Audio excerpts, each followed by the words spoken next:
Yeah, let's just do it. And go. Yeah, Welcome right. back to the Disrupt Education podcast.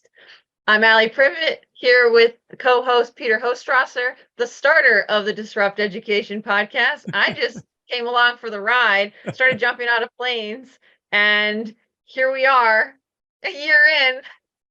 I love it. What's going on, Peter? Oh man, let me tell you, just feeling energized talking to all these students that we have on this series that we got going on. And yeah, life is good. Like, you hear young people kind of look optimistically and you're just like, let's go, even though I'm not that young anymore, but I'm just like, it does give you a lot of reflection on what you do as an educator. And then it also just gives you a lot more hope in trying to get more and more people that you work with, adults, kids, whatever, to just move forward towards our goals. So that's what's going on. I mean, our most recent guest, Gabby, if we could sum up her episode, I would say, she's a bright light.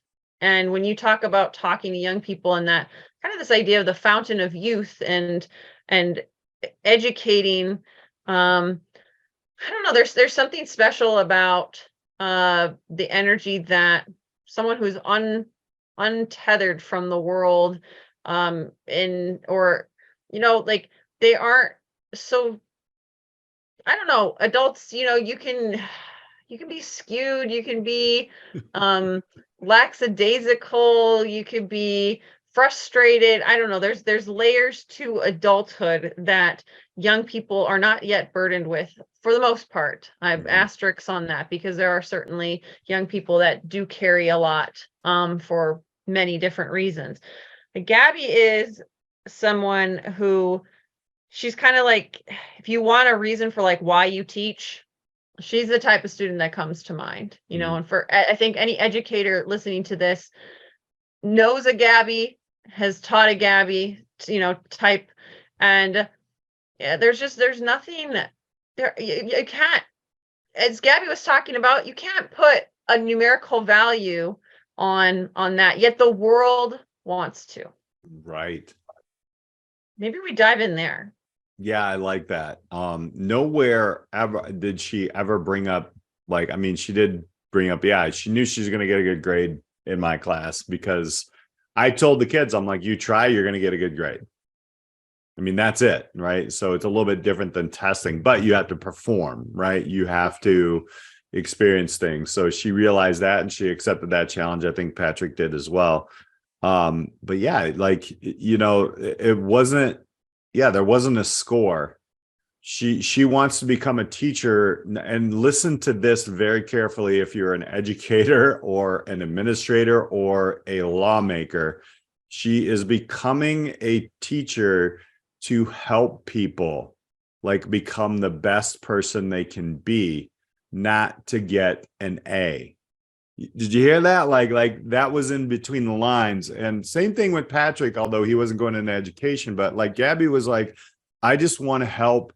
I'm working with kids in camp. I love like being positive with them. The kid with the hat that was wet and he was crying about it. And she was like trying to put it in perspective and helping young people put their learning journey in perspective, not the best SAT score, the best GPA, the best blah, blah, blah, get into the best college, none of that. And that's what I love about like how she put that. And I think like going back to what you said, I think we're in a world that is hopefully realizing that putting students into numeric values may not be a good thing all the time. The data driven, I mean, I've said this before, I was in science, like it's a data field, data landmine field, I don't know.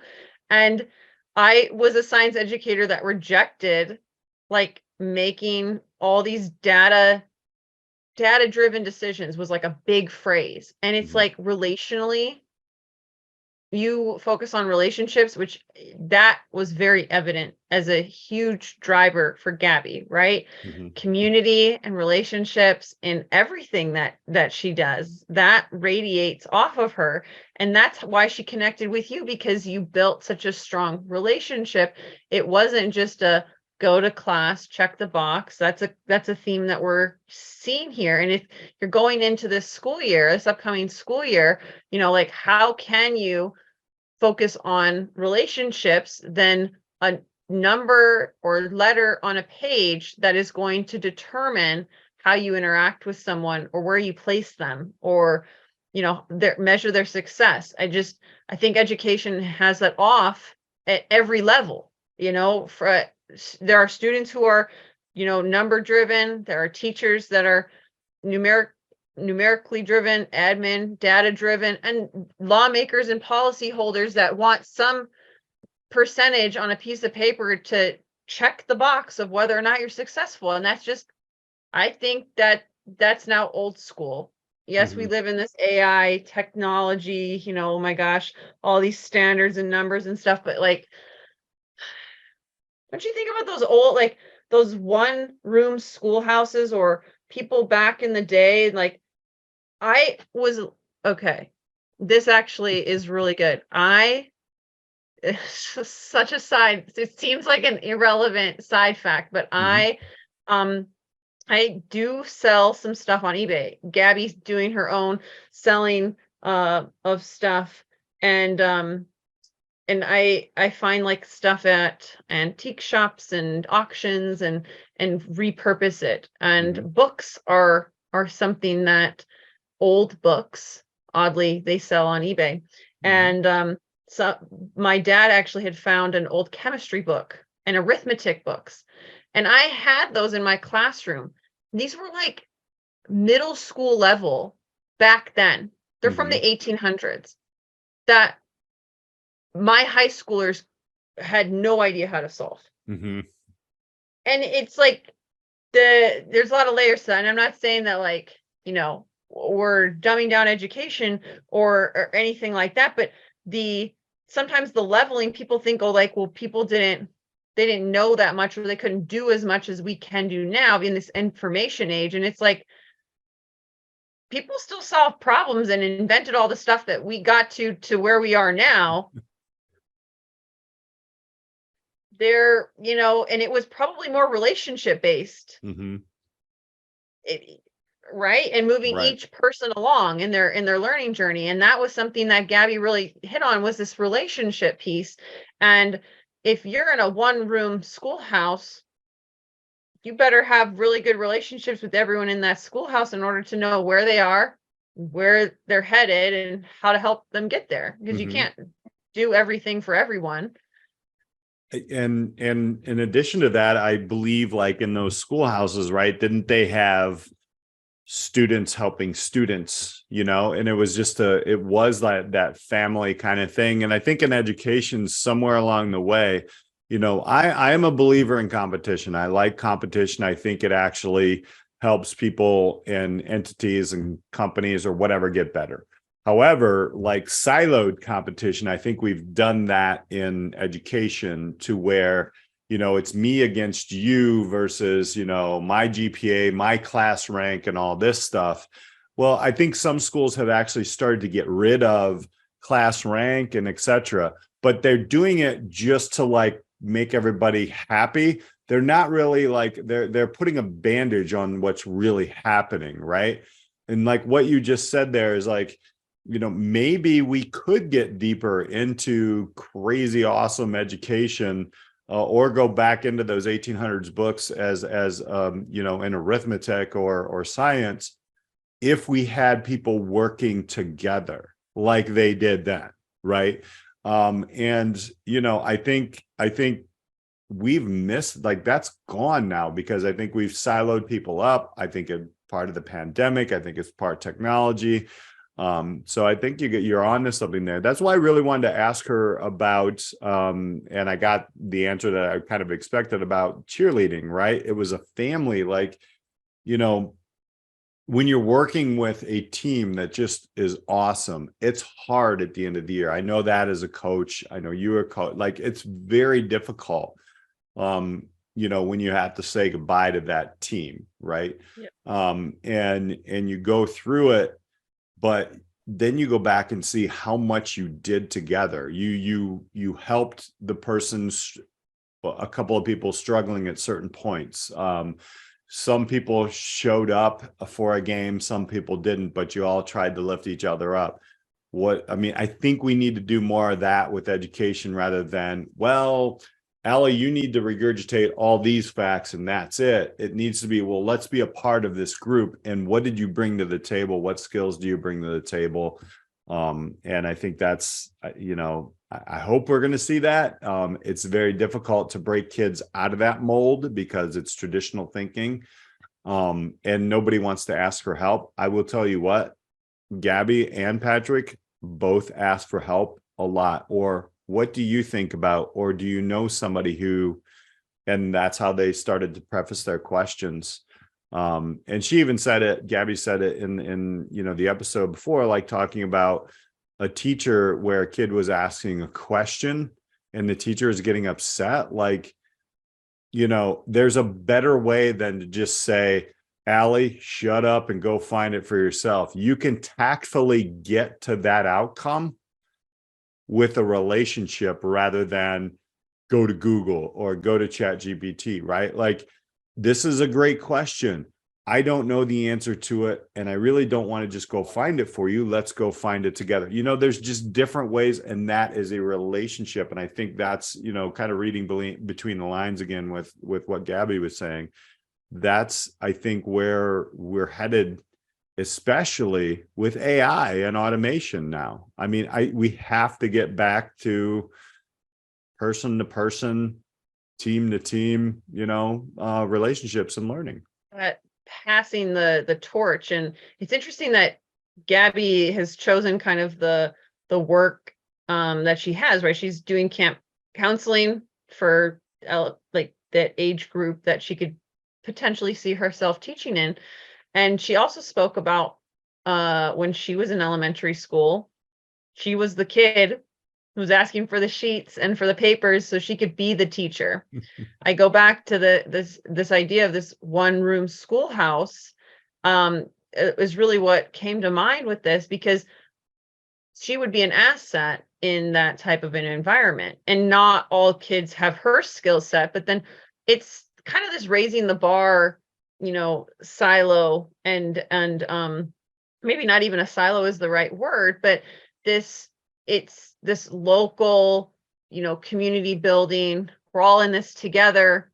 There can still be competition. I do think competition is super valuable, but this idea of, grouping kids based on their age is about as good as grouping kids because their favorite color is yellow. Right. It's about as relevant. And, just because we've been doing that model does not mean that it's, effective. And I could really see, the middle schoolers and high schoolers, and really in any kind of work setting, you have like more experienced people working with the newer people. And there isn't this like, oh, well, all the newbies, you're in this area and you get no contact with anyone else and you do all of your work and everything.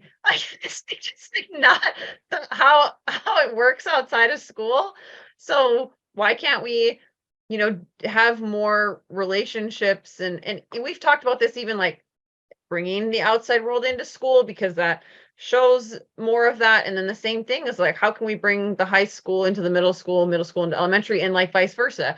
Their elementary school practice. Imagine going back, and there are mentorship programs at some schools where, there are these high school teams that go in and talk about different topics to middle schoolers and whatnot. But imagine being a high schooler and going back and seeing like the science fair project, or mentoring a kid, or doing reading and writing with them and helping be part of that, because you're going to be like, wow, like at one point this was me. And you would recognize all these things you have learned, and it would probably anchor your learning a little bit better. And there could so easily be space for that in so many school districts. So I really just, this piece that Gabby talked about with relationships and then being number one and people matter. Mm-hmm. And the kids who are in that building are not numbers and values on a piece of paper, like Mm-hmm. they're assets, and they're part of the community. In such, it can be, they're so underutilized, I guess, is what I really we talked about this with Derek and on like in terms of like trades and stuff. Imagine Mm-hmm. like, oh, there's so much untapped resource, because we just think that not all, but like a lot of what kids, especially in the high school level, are there for schools to sit and get. Mm-hmm. Right. It's in addition, I mean, I still go back to Patrick's accountability. I'll tell you, like, and I do remember I had Gabby in career planning, and there were students who just didn't choose to do, like, and whether there's, I mean, I'm sure there's trauma, there's all different kinds of things, or there's society telling them, that the education system is all crap, whatever it is, right? Which I don't think that's what we're doing here. We're just trying to figure out, okay, so how can we better, like I said, get this journey of this kid going? And it's just, it's one of the things that I try to do, and I struggle with, and every year I'm going to try to redo it a little bit differently, is just to give the kids the opportunity, give them the chance. And one of the quotes that I use all the time, Allie, is, and I feel like Patrick and Gabby and, anybody who we've had on the podcast who has gone through education and done pretty well or got clarity. And I don't mean like, well, maybe they're not the best student, but, on paper. But what they did is they took advantage of school, and rather than having school take advantage of them.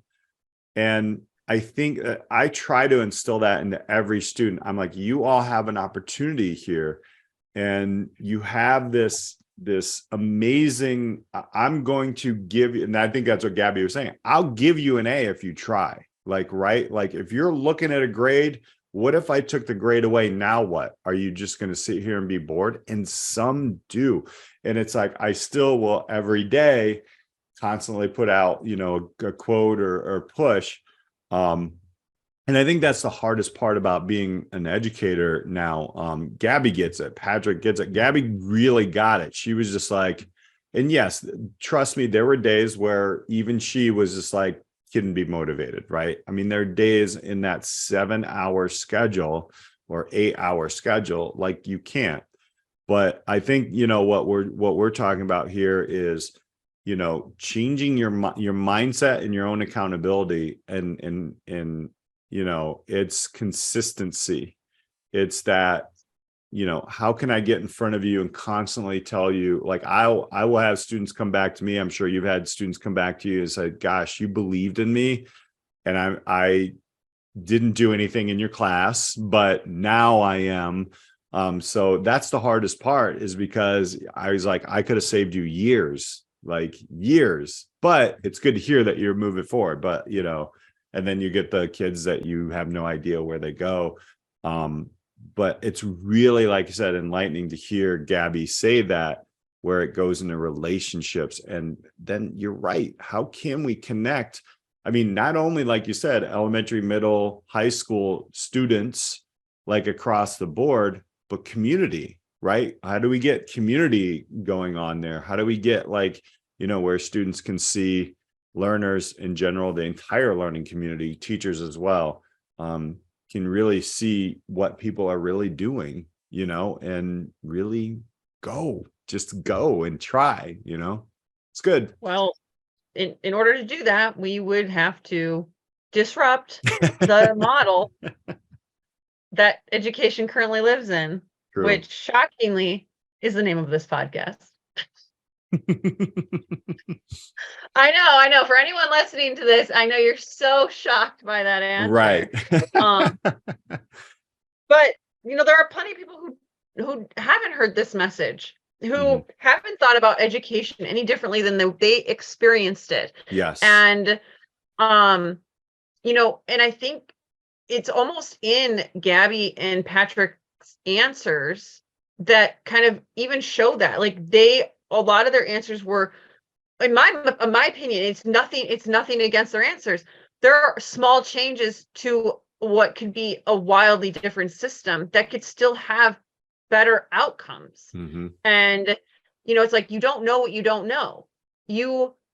I had never heard of a micro school until we had Maureen O'Shaughnessy on Hmm. the podcast. That was a new idea to me. Like, there are the Nate Clayberg episode where he literally is like this economic development liaison, and he's getting kids into the community. And, like, I mean, if you haven't listened to that episode, that's like way back in January, I Hmm. think.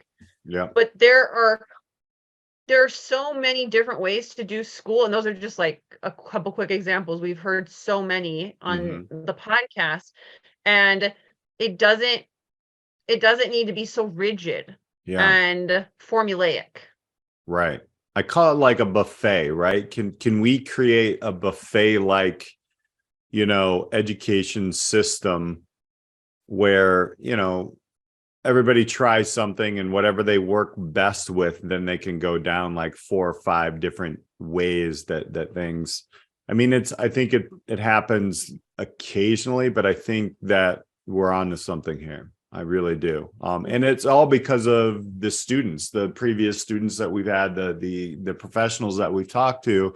And what I'm, again, coming back into another school year. Don't laugh. I know you don't have to get up on that Monday. All right. So, but like going back in, how can I make that buffet happen more in a classroom, in a structure that I have to be in?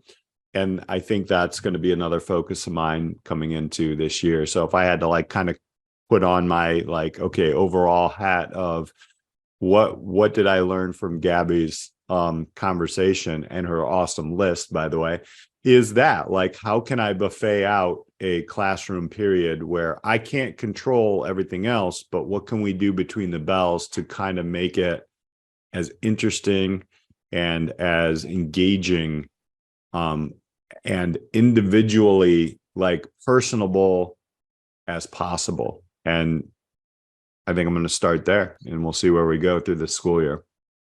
It's interesting because a lot of these conversations that we have on the podcast can still be used even if you're not in education, Mm-hmm. right? So even though I am, unlike you, not in the traditional classroom, these types of ideas can be applied to any field. I find myself reflecting often on the conversations we have and bringing them into business and relationships that are not in a traditional classroom. Like, the classroom doesn't just live in the 4 walls of a school building.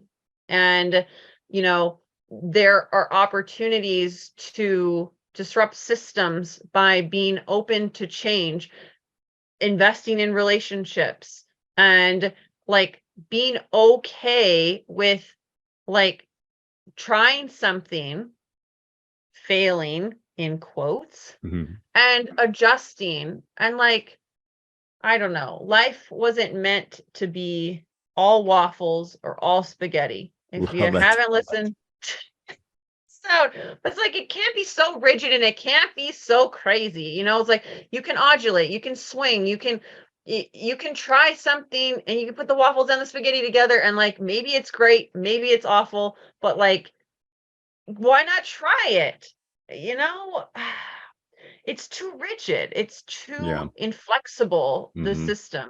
And sometimes I want, and that, like, for even in my own life, so it's like the flexibility that I allow myself in life now, like, wouldn't fit into a traditional school model, because it's like, it's I would, it doesn't vibrate like it. I would be like, I would feel trapped and Mm-hmm. in a very traditional setting. So it's like, but that's because I have been out of the space for a year. So for you to hear you say, like, I'm going to live in that space and can control what I can control and grow outward from that is really good space to be in. And like, doesn't matter what system you're in, how rigid or how flexible it is, you can still focus more on relationships. You can and grow that community. And that's going to bring you more purpose and passion than anything else. It's not test scores. It's not grades. It's not numbers on a piece of paper. Mhm. Even Gabby, like, she's like, yeah, I like my business and I make money from it, but I didn't hear her say, I do my business to make money. That's a Mhm. very big difference. Yeah. It's interesting. And I'll kind of give you my final thought because you got to take us out because you started this whole thing today. So, but Gabby, we've had a lot of conversations about career path and where she wanted to go. Didn't know if she wanted to go into business or teaching or whatever. And she struggled with choosing one or the other. And what I heard her say is something that I want a lot of students to start to realize is it can be a yes and at this time in your life. And if it's not going to be overwhelming or, physically or mentally damaging to you, go for it. Right. And for her to say that she still has the vision of her shop and to also be an elementary school teacher. I love the fact that she's like, all right. And I think she's figured out for herself that whatever happens, she's not going to be disappointed in herself because she tried it. And that's, I think, the way that you go. So for me as an educator, I think that's going to keep me trying new things and trying so that's the inspiration that I pulled from that one. I love the yes and. Mm-hmm. Well, this has been an awesome episode. Thank you all for joining us. And from myself, Allie Privitt, Peter Hostrawser, thank you so much. This is another episode of the Disrupt Education. We'll see you next week. Thank you so much for joining us on this week's episode of the Disrupt Education Podcast. Be sure to like and subscribe so you never miss an episode. Are you ready to disrupt the educational arena you're a part of? For more ways to get involved in the work we do here at Disrupt Education, check us out at disrupteducation.co or find us on LinkedIn at Peter Hostrawser or Allie Privitt. Our mission here is to help facilitate and amplify changes in the educational system through local initiatives and help you scale them into community movements. Our building network of disruptors in education are working to move beyond scores and grades as the only measure for student learning. If your school district, college, campus, or organization is looking for facilitators of this work, reach out on our website or social media. And if you have any thoughts or feedback on this week's episode or any episode, we'd love to hear from you. Until next time, keep pushing the boundaries, taking risks, and most importantly, disrupting education.